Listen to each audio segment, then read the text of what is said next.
Messieurs, je crois que nous pouvons tous nous accorder ce soir pour dire que les membres du jury n'ont pas manqué d'inspiration concernant les sujets de ce concours de plaidoirie. Halloween, Saint-Valentin, même combat. Saint-Valentin, journée placée sous le signe de l'amour. Halloween, journée placée sous le signe de l'horreur.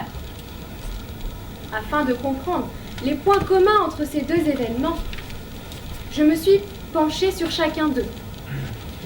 D'abord, la Saint-Valentin.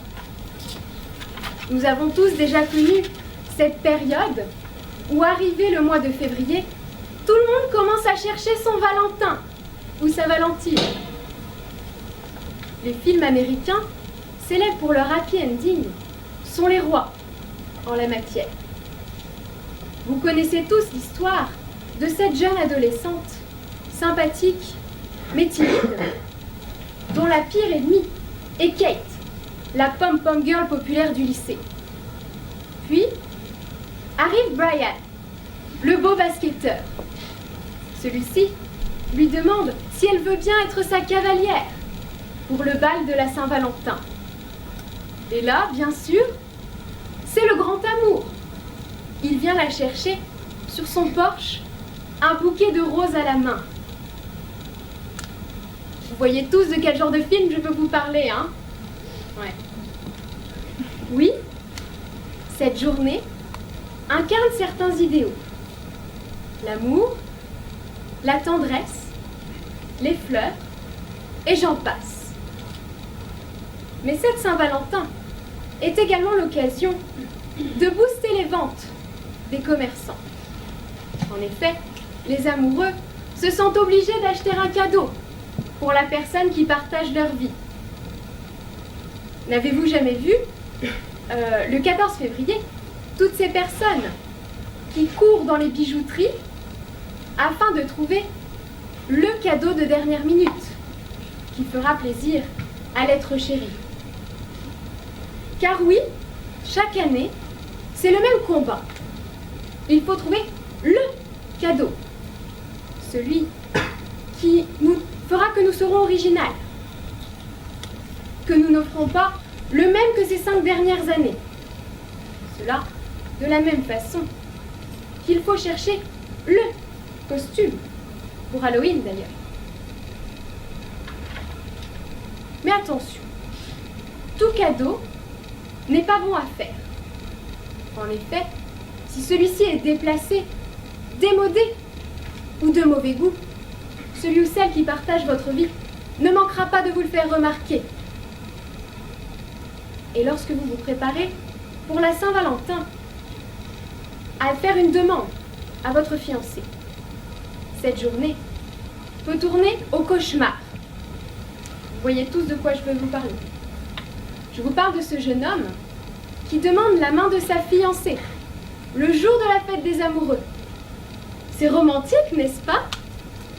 Mais si madame, pour le moins déçue par votre cadeau, refuse, alors cette journée se transforma en un véritable film d'horreur. Et vous me dites que les films d'horreur sont plutôt réservés à Halloween, que la Saint-Valentin est plutôt une journée plaisante, rythmée par des films à l'eau de rose. Mais vous oubliez toutes les personnes seules, pleines de rancœur, et qui regardent du coin de l'œil leur ancienne conquête flirter de nouveau. Pour eux aussi, la Saint-Valentin rime avec horreur. À Halloween, les monstres viennent hanter l'humanité. À la Saint-Valentin, ce sont les célibataires.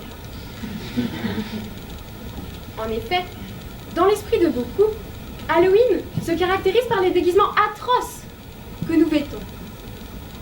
Mais dans quel but? Afin de terrifier les plus jeunes? Les enfants présents dans cette salle ne manqueront pas de vous parler de l'appât du gain, que constitue la montagne de friandises offerte par le plus généreux. Mais si cette soirée est placée sous le signe de l'horreur, Elle permet aussi de rassembler ceux à qui l'on tient. Il s'agit aussi de ravir les enfants des habitations voisines en leur offrant des bonbons. Cette fête est l'occasion de partager de bons moments avec ceux que l'on aime, tout comme la Saint-Valentin est l'occasion de passer une bonne soirée avec l'élu de votre cœur. Alors oui, à Halloween, nous cherchons la peur. Mais cette journée peut être vectrice de bonheur. Et de la même façon, la Saint-Valentin peut vite tourner au cauchemar, comme nous l'avons vu précédemment. Les réciproques sont donc vrais. Mais intéressons-nous maintenant davantage aux points communs entre ces deux événements que nous avons déjà commencé à évoquer. Ces deux fêtes ne sont-elles pas placées sous le signe de l'hypocrisie? Car oui, méfiez-vous, messieurs, si votre compagne vous dit que non, la Saint-Valentin, ça ne l'intéresse pas, que ce n'est qu'une fête commerciale. Celle-ci vous reprochera tout de même de ne pas avoir pensé à elle si vous ne lui offrez rien. De la même façon, à Halloween, allez dire au charmant garnement que vous n'avez rien à leur donner. Ceux-ci seront alors aussi outrés par votre manquement que l'a été votre compagne le jour de la Saint-Valentin. Mais comparons maintenant la réaction, d'une part, entre l'élu de votre cœur, et d'autre part, entre les enfants en manque de confiserie. Vous vous direz que la personne qui partage votre vie aura une réaction plus mesurée que l'enfant à qui vous avez fait l'affront de ne pas acheter de bonbons. Que nenni! C'est un véritable enfant que vous aurez à faire si vous oubliez de fêter la Saint-Valentin à votre conjoint. Non, c'est bon, c'est pas grave, hein? Mais bien sûr que si, c'est grave. Maintenant, vous êtes partis pour des semaines de mou boudeuses, dès que l'occasion s'en présentera. Mais au fond, le plus grand point commun de ces deux fêtes est qu'on a beau les critiquer, dire qu'elles ne sont que de vastes opérations marketing, dans le fond, on adore ça. Car oui, n'apprécie-t-on pas de voir que la personne à qui l'on tient a pensé à nous en ce jour si particulier? Au moins une fois dans l'année, quoi. Et lorsque les chers bambins du voisinage viennent chez vous, vous réclamer des friandises, cela ne vous fait-il pas plaisir? Cela ne vous rappelle-t-il pas la période où c'était vous qui alliez de porte en porte réclamer des bonbons? Et puis après tout, ces deux fêtes sont l'occasion de profiter de ce que l'on aime, que ce soit en organisant une fête d'Halloween entre amis ou en passant une bonne soirée avec son amoureux. Car oui, le plus grand point commun de ces deux événements est sans nul doute le partage avec l'autre. L'amusement de votre ami découvrant votre costume. Le plaisir de l'enfant saisissant à pleine poignée les bonbons que vous lui proposez. Puis, l'une comme l'autre de ces deux fêtes sont l'occasion pour les commerçants de rivaliser d'inventions pour nous faire consommer plus. À propos de la Saint-Valentin, cela ne vous étonnera pas si je vous parle d'un grand restaurant étoilé, McDonald's. En effet, la dernière trouvaille du géant de l'alimentation équilibrée a été d'offrir un Happy Meal à un client pour une manifestation d'affection le jour de la Saint-Valentin. Le client a alors le choix entre embrasser une autre personne dans la salle ou téléphoner à quelqu'un pour lui déclarer sa flamme. Pauvre homme que celui qui voulait tranquillement déguster son repas et à qui une inconnue vient sauter au cou pour gagner un Happy Meal. Mais n'en doutez pas, les commerçants ont également de l'imagination pour nous faire consommer plus à l'approche d'Halloween. Mais afin d'illustrer le lien étroit entre ces deux événements, laissez-moi vous rappeler que les enfants de la Saint-Valentin naissent à Halloween. En effet, l'amour éprouvé le 14 février se traduit 9 mois plus tard par la peur d'accueillir un nouveau-né au 31 octobre. Merci.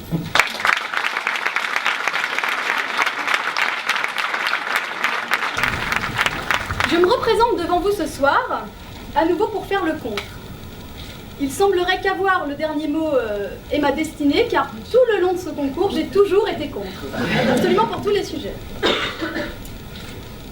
Lorsque mon amie et contradictrice a dit que la Saint-Valentin et Halloween étaient des fêtes aux bases tellement similaires qu'on pouvait les confondre et alors en faire le même combat, je n'ai cessé de me dire, tiens, nous sommes bien le 1er avril. En effet, une première différence est toute trouvée. Halloween fait peur aux enfants, alors que la Saint-Valentin fait surtout peur aux adultes. Les buts de ces deux fêtes très célèbres sont totalement différents. Le but de la Saint-Valentin est d'attirer l'autre, alors que le but d'Halloween est bien de repousser l'autre. Comment prétendre que ces deux fêtes sont du même combat lorsqu'elles ont des buts aussi antinomiques? Également, le but de la Saint-Valentin est de promouvoir l'amour, les couples, la tendresse, alors que le but d'Halloween est bien de porter attrait à la mort, à l'obscur et tout ce qui s'ensuit. Les symboles sont l'exemple type de ces différences. En effet, vous le savez tous, les symboles de la Saint-Valentin sont les cœurs, Cupidon, les roses, l'amour, alors que par opposition, les symboles de Halloween sont bien à l'origine un navet dans une bougie, une bougie dans un navet, excusez-moi, pour commémorer la légende de Jack O'Lantern, qui était un Irlandais qui s'était joué du diable, et qui donc n'a été accepté ni par le paradis ni par le diable, et qui représente aujourd'hui en Irlande l'humour noir. Les autres symboles d'Halloween sont les monstres, les fantômes et autres créatures terrifiantes. Bon, cela dit, certains ont des partenaires tellement terrifiants qu'on ne sait pas s'ils fêtent avec eux Halloween ou la Saint-Valentin.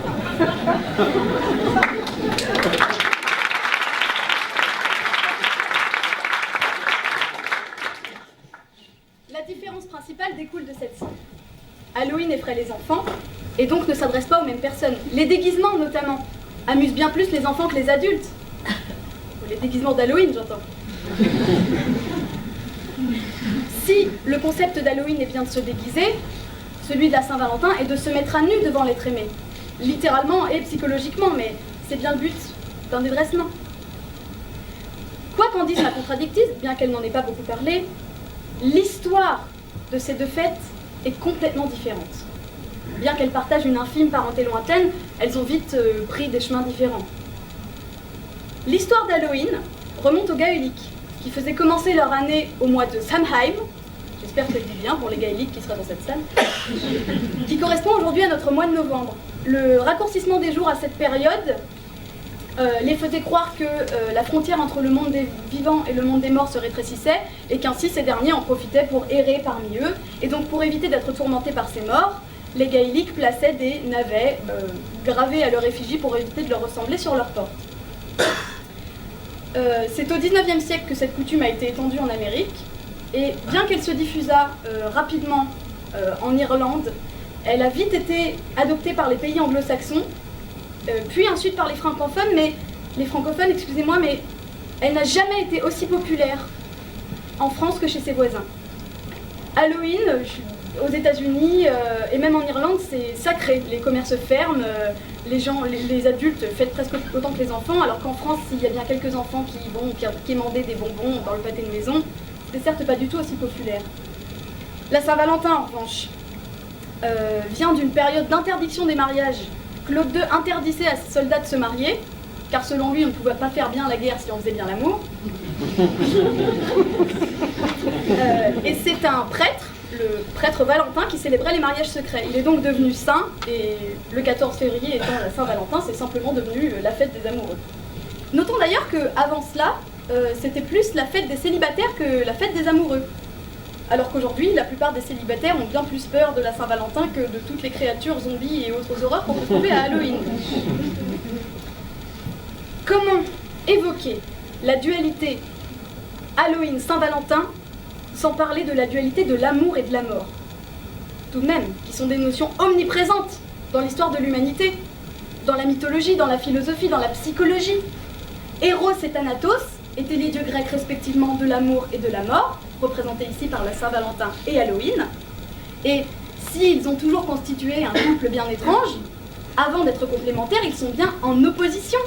Comment peut-on dire alors qu'Halloween et la Saint-Valentin sont du même combat? Ça n'a pas de sens. La nuance est subtile, mais elle est là.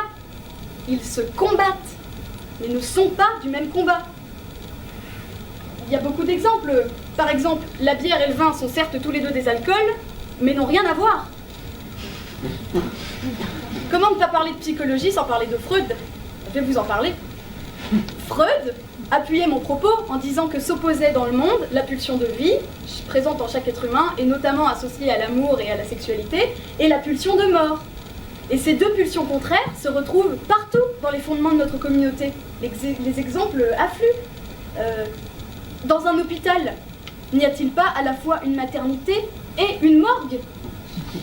Mais ne sont-ce pas là des lieux au but et à l'ambiance parfaitement différents? Mesdames, si vous arrivez enceinte à l'hôpital et qu'on vous conduit tout de go à la morgue, je ne suis pas sûre que vous soyez très contente, ni très rassurée. Une autre différence entre ces deux fêtes. La Saint-Valentin marque l'entrée dans le printemps, qui est la saison associée aux petits oiseaux, à l'amour, aux fleurs, aux beaux, alors que Halloween marque l'entrée dans l'hiver. Une saison qui sonne le glas, de la chaleur, des fleurs, associées à la mort, à la tristesse. Le rouge également est célébré dans les deux fêtes, mais dans l'une représente les roses et la passion, et dans l'autre, le sang et la blessure. Alors si on se met à prétendre que le sang et l'amour sont du même combat, le monde nous paraîtra bien triste. Aussi gardons en tête cette phrase de Mozart, qui disait que l'amour était une grande source d'inspiration, alors que la mort amenuisait son génie. Bon, en réalité, il a plutôt écrit, et je m'excuse d'avance pour les germanistes qui sont dans cette salle pour mon accent, Liebe inspiriert mich, aber der Tod schrankte mich. Et Mozart, Dieu sait qu'il s'y connaissait en amour, c'était plutôt un coureur de jupons, et malheureusement il s'y connaissait en mort aussi. Une différence sémantique est immanquable. D'ailleurs, quand tout à l'heure mon ami vous a demandé de réfléchir 5 minutes, je suis sûre que vous y avez tous pensé. Le mot Halloween a été créé pour la fête. Lorsqu'on parle d'Halloween, on ne pense à rien d'autre. Tandis que le mot Saint-Valentin, c'est simplement la reprise de la fête calendaire, en vertu des origines qu'elle partage avec le saint du même nom. Il y a également une différence commerciale, car, comme ma contradictrice l'a dit, ce sont toutes deux des fêtes commerciales. Mais la Saint-Valentin l'est vraiment beaucoup devenue en France. Les fleuristes, les pâtissiers et autres restaurants font leur chiffre d'affaires d'une semaine en un seul jour, ce jour-là. Autant vous dire qu'ils l'attendent avec impatience. Alors qu'Halloween a un côté beaucoup plus divertissant, beaucoup plus enfantin, caritatif également. Pas dans notre pays car il n'est pas beaucoup célébré, mais par exemple aux États-Unis, l'UNICEF a mis en place un programme. Les enfants quêtent avec une petite boîte auprès de toutes les familles. Et je crois que depuis le début de ce programme, l'UNICEF a récolté plus de 119 millions de dollars, pardon. Et c'est quand même une somme. C'est pas là qu'on verrait ça en France, mais enfin. Il y a également une dimension personnelle dans la Saint-Valentin qu'il n'y a pas du tout dans Halloween. Vous allez me comprendre. Si je vous dis Halloween, messieurs, dames, vous allez tous penser à peu près à la même chose. Les monstres, les enfants qui se déguisent, les soirées d'adolescentes entre amis où on regarde des films d'horreur en criant et en mangeant des chamallows. Tout le monde connaît ça. Alors que la Saint-Valentin, c'est une chose différente pour chacun. Et je ne dirais pas comme ma contradictrice que c'est seulement une différence de couple à célibataire, car pour certains célibataires, certes, c'est un cauchemar, mais pour d'autres, c'est un jour absolument comme les autres. Mais même pour les couples, pour certains, c'est le grand jour, le grand restaurant, peut-être la demande éventuellement, comme l'a dit Marina, mais pour d'autres, c'est simplement une tranquille soirée à la maison. Je vais vous donner mon exemple, mais juste à titre d'illustration. Pour la plupart de mes camarades, la Saint-Valentin s'avère être le jour de la fille. C'est elle qui reçoit les roses, c'est elle qui boude si elle n'en a pas, c'est elle qui, comme ma contradictrice l'a bien dit, c'est elle qui a les cadeaux, les petits bisous. Moi, je ne me plains pas du tout, mais ayant un compagnon qui s'appelle Valentin, il se trouve dans la salle, C'est plutôt son jour à lui, vu que c'est sa fête. Moi, j'ai pas de cadeau, j'ai pas de fleurs, c'est lui qui met les pieds sous la table et qui attend. Les différences entre ces deux événements sont donc pléthoriques. Et si on peut dire qu'ils se combattent, on ne peut absolument pas dire qu'ils sont du même combat. Comme on ne peut pas dire que la Saint-Valentin est à Halloween, ce que Roméo est à Juliette, ce que Mario est à Luigi, et ce que l'avocat est à la plaidoirie. Merci. Et après une délibération, ma foi assez consensuelle, nous avons convenu que Louise Boursicot méritait.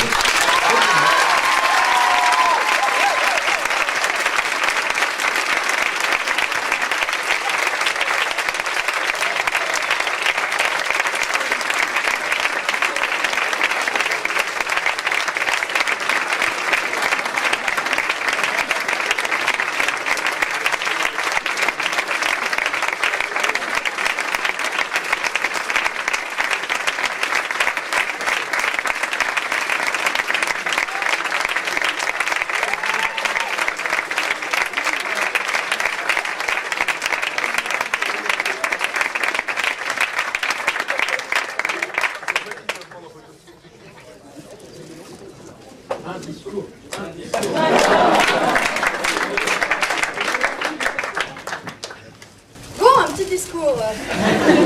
Ça va étonner personne, j'ai plus de salive, donc j'espère que ça ira quand même. Je ne vous jette pas la pierre, Pierre, mais j'étais à deux doigts de m'agacer. C'est ce que je dirais au jury, parce que, évidemment, je suis très contente d'avoir gagné, mais à mon sens, tout le monde le méritait, vraiment, parce que il y avait des prestations incroyables, et moi, quand je regardais certains, je me disais, mon Dieu, c'est fou qu'on soit tous si doués, c'est incroyable. Mais c'est rassurant pour les prochaines générations de juristes, d'avocats. Je ne sais pas ce que tout le monde veut faire, mais on va assurer la succession, soyez-en sûrs. Voilà.